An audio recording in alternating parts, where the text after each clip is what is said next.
How is it going? Oh, one sec. Need to turn this light on as well. There we go. I'm very, very excited for today's video. I cannot even lie. I hope you're well as you're watching this. I hope you've not been stuck in a dopamine flicking, clicking spiral. But if you have, it's okay. This video will get you out of this. Well, I hope it does. I will give you my updates, what's going on in my life with all the different businesses towards the end of the video. But I really wanted to start right now, straight away, by providing some value or insights to what's been on my mind recently, what's been helping me to kind of improve, and some really strong tips to help you improve as well. Okay? So, I want to talk to you about this book. This isn't a hashtag ad. This isn't hashtag affiliate. This isn't a marketing scheme, etc. First thing I love about this book is how thin it is. Because I know that the value, for it to be an international bestseller, I know anyone could put that on their book, but this book has sold hundreds of thousands of copies, if not in the millions. For it to be so well recognized, you know there must be immense value in the, I'm going to guess 160, let's see how many pages, 119 pages. There's packed with value. Anyway, going on about that, Eat That Frog. What's really stood out to me right now, essentially, the book is all about kind of improving productivity, get more of the important things done today. We waste a lot of time. I don't think you need me to tell you that. We do waste a lot of time as humans. We focus on unimportant things that we think are important. We try and do the easy things first and not necessarily bringing the right amount of value or results to our work, whether that's actually in paid work or personal work, essentially anything you put your time to, whether that's working in the gym, etc., etc.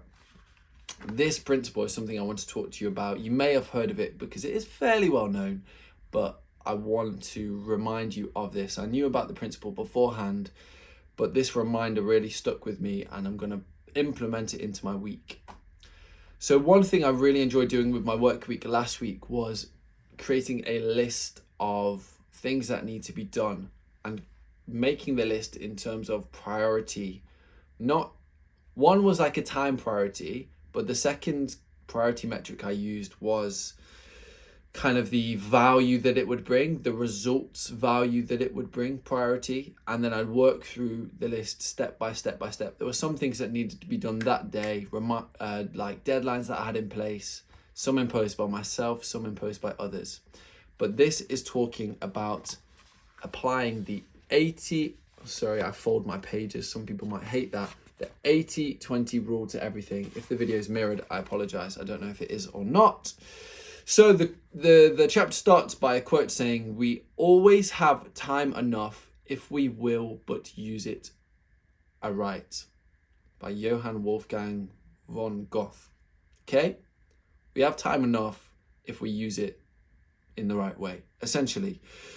So the 80-20 rule is the principle that says 20% of your activities will account for 80% of your results.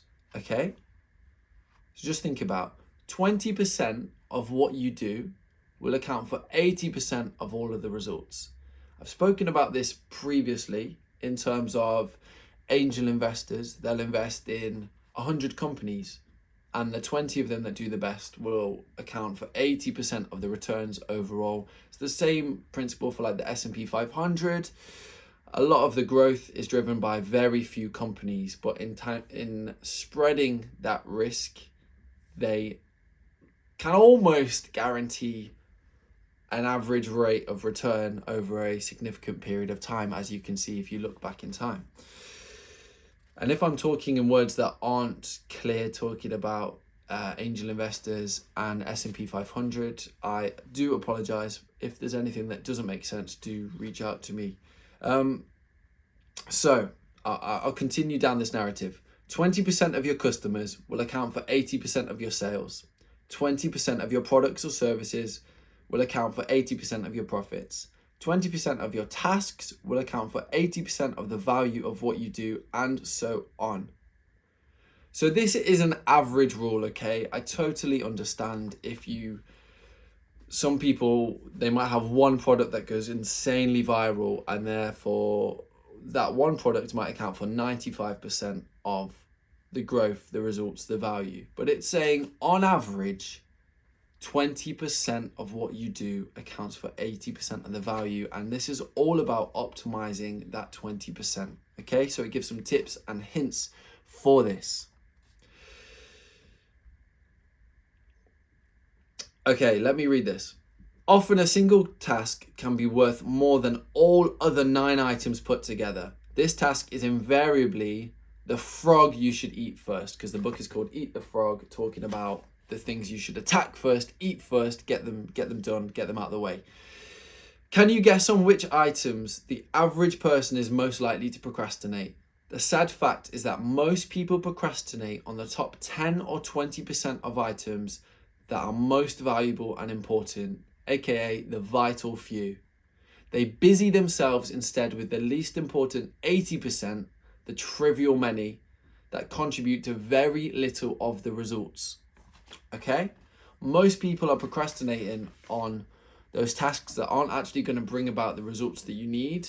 It might just be tasks that come back over and over and over again, like certain admin tasks that are not outsourced or managed effectively, etc., etc.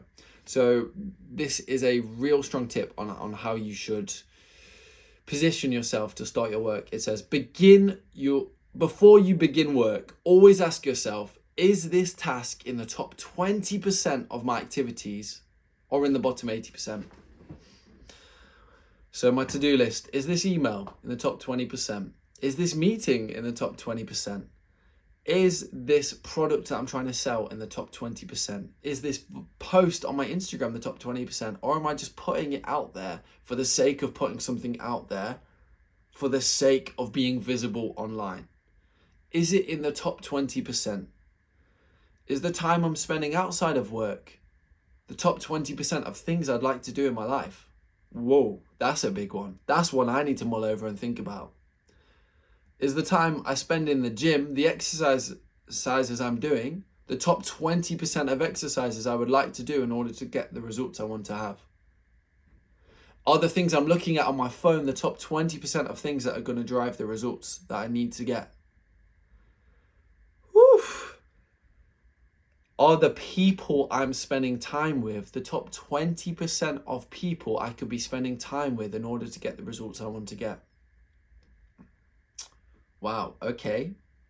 Is the music I'm listening to the top 20% of music in order to inspire me, invigorate my passion, or even just resonate with my mood and align with what I'm feeling or my desires?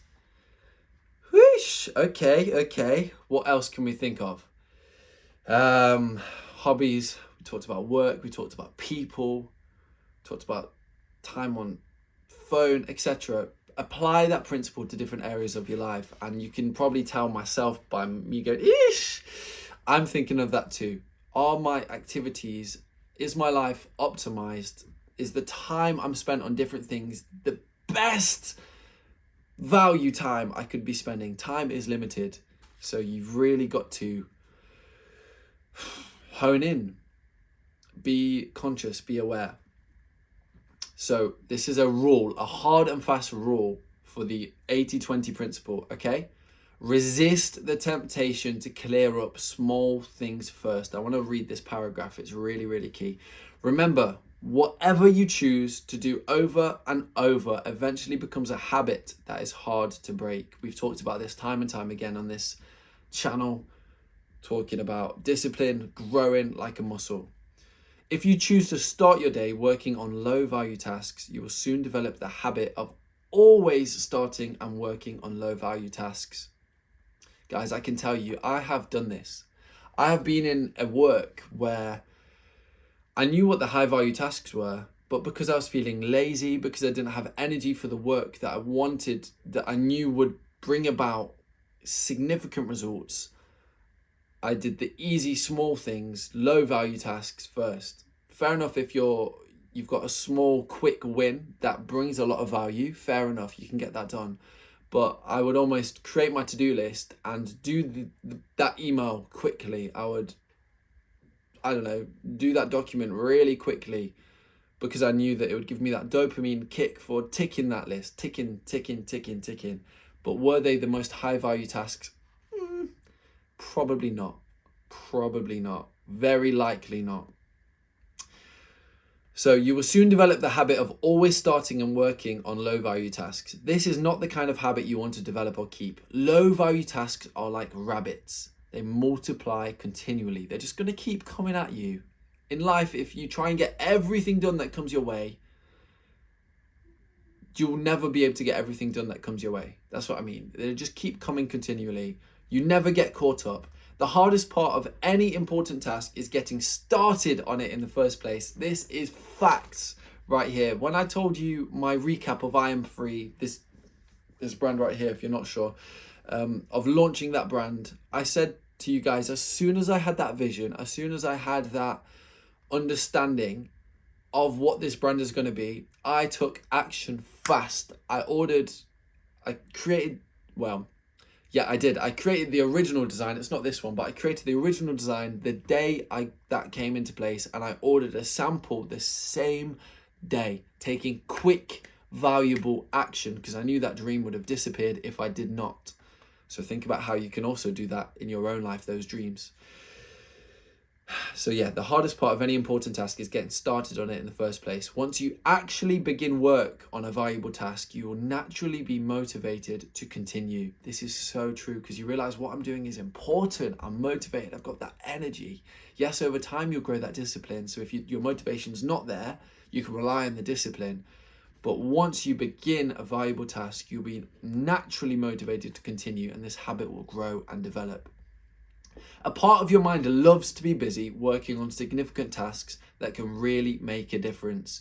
Your job is to feed this part of your mind continually. Feeding it will grow that muscle. That's something I'm trying to do. Quite often I fail at it, but I think it is a grand balance of life, of time, of succumbing to emotion, succumbing to things that happen in life that might conflict with really hunkering down and digging into that discipline. I know myself, as soon as the weekend comes around, I might have scheduled to do A, B, and C, but then life can happen, things can change, and I'm often on the Monday putting those tasks from the weekend on my list for the week. So I need to get a bit better at optimizing. I need to refine my discipline and grow a habit of this is what I do on the weekend. Okay? And I'm not advocating for working on the weekend, but I'm really trying to push the needle forward, and I'm trying to, because I love what I do right now. I love growing I Am Free. I have finally found something that I'm so passionate about. So passionate about. Took a long time. If you watched the last video, it took a long time to get to this point, but I know that a weekend is just going to move that needle. It's going to help things develop, grow, especially if I'm focusing on the most valuable 20% of activities. Okay, so that is the principle, the 80-20 principle. And here is some practical points about what you can do if you don't know where to start, having listened to all that is so far. Okay? Make a list, number one, make a list of all the key goals, activities, projects, and responsibilities in your life today. Okay, so this is a big task. This is a value-bringing task. This, after watching this video, this should be the first thing you do. So I'll repeat it again.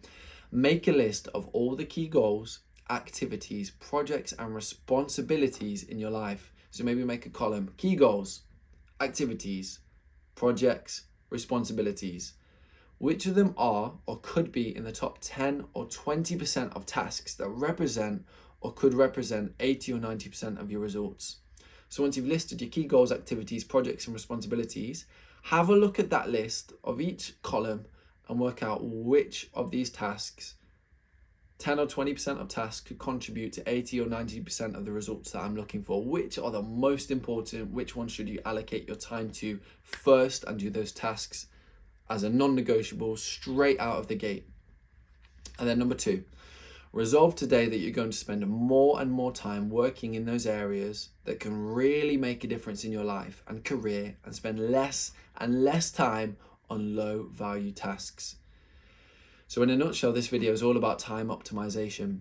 I could have just come on and say, guys, it's time to optimize your time, look at your activities, focus on the ones that are priority. It doesn't hit the same. It does not hit the same. It doesn't give you perspective, doesn't give you proper insight. It doesn't give you a framework to work upon. So having read this book, I thought this was absolutely perfect, in tune with my own life, but also something that could help and guide you throughout today, throughout your week. And this is not just for the entrepreneurs. This is for anyone watching this video that wants to optimize time, life management. As I've said before, time is finite. That means there's not unlimited time. Very thing about time is that it is limited. So am I going to spend the however long time I have doing things that aren't optimal? Again, I'm not trying to preach. I'm not trying to say, do this, do that, because I am working on this myself. As I'm speaking, I'm getting revelations and almost reinforcing the mindset to myself as much as I am to you. So I really hope this video has been useful. I'm not coming to an end just yet, but I'm coming to the end of the tips segment. So that was Eat That Frog by Brian Tracy. And I put a little note because I read this, I was reading it last night, and I thought I want to talk about this. I didn't have my phone by my bed, thought I'd just write on my hand so I remembered to talk about it in the video. And the second point on my notes after talking about the 80-20 principle was almost the principle of being kind to yourself, that small and frequent, or little and often, will ultimately compound to more results than just going at it for one day and be like, oh my gosh, I'm exhausted, I can't do that again. This principle works for so many different areas of your life. For example, in the gym, I'm sure it's more productive to go less hard, but more frequently. So 3-4 times a week at a fairly distant intensity, than go once a week and just absolutely knacker your body doing a 2-hour workout and you're done in. You can't move. You've got no energy to give to any other areas of your life. You've overdone it. Whereas if you went 3-4 times at a decent intensity, you'd still have energy to do things when you're back from the gym. It'll probably have given you more energy because you've exercised and moved your body and you're kind of in the zone to get more results than if you just went proper intensity. So for me, my biggest tip is doing things little and often to slightly move that needle. As I spoke, I'm trying to optimize my time on the weekend because I know that could be a slight unlock to move things little and often. And it's not being tough on yourself. I think there's a famous analogy of, it uses, I've spoken about this before, so I can't quite quote it off my head. But it's talking about numbers and using maths to prove this point of little and often compounding to more than getting high intensity and then low. So it uses examples like a 9, and then like a 2, a 3, a 4, a 6, versus getting like 7, 8, 7, 8, 7, 8, 7, 8. Over time, the 7, 8s are going to absolutely smash out those 9s and the 2s and the 3s just from, I guess, looking at averages and maths and the way things can compound over time. So my message to you is, please think about how you can optimize your time. Don't be so hard on yourself with how you're currently using your time. Things take time to change as well. This time last year, I thought to myself, how are you going to wake up early and do this morning routine when you barely have the energy to get out of bed at the current time? I don't think it's useful to tell you the exact times I do things because it works different for everyone else. So I don't want you to think, oh, Jordan's doing this at this time, I should be doing the same. It's getting better and better and getting a routine that works for yourself. I don't think it's helpful giving exact times or exact numbers, because it's a highly individual thing. What works for me might not work for you. So yeah, well, as I was saying, that my little and often has been, I've always had an idea of what the ideal version of myself is. The one that wakes up super early, is always on track with diet, sleeps 8+ hours a night, reads this many pages, does the devotional all the time, reads the Bible in the day. Just all these different metrics that I believe if implemented every single day, I'd be the best version of myself. But that is taking time to develop. So one thing I've developed over the past year is kind of sleep. Getting the Whoop band actually helped me to understand the amount of sleep my body needs. Feel free to use the free trial of Whoop. You'll pay £8 for the delivery, but the insights it gives you enables you to understand a little bit more about your sleep and your recovery, which is kind of quite helpful to get that advice. So sleep's something I've worked on in the past year. More recently, it's been diet and exercise.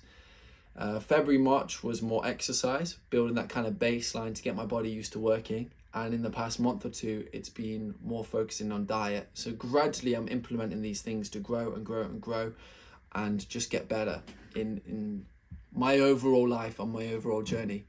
And I think as long as you're continually getting better, you can't really fail.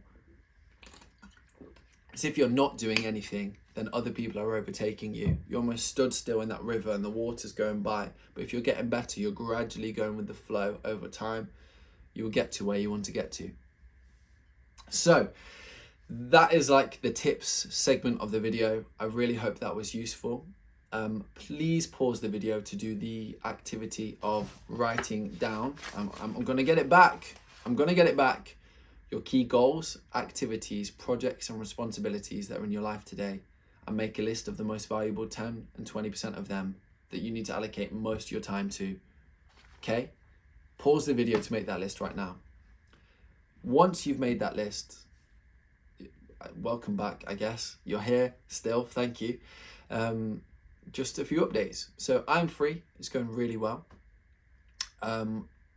I'm very happy to have launched. I'm sure I mentioned this last week and probably the week before. Right now I'm trying to double down on the way I am marketing and growing the brand.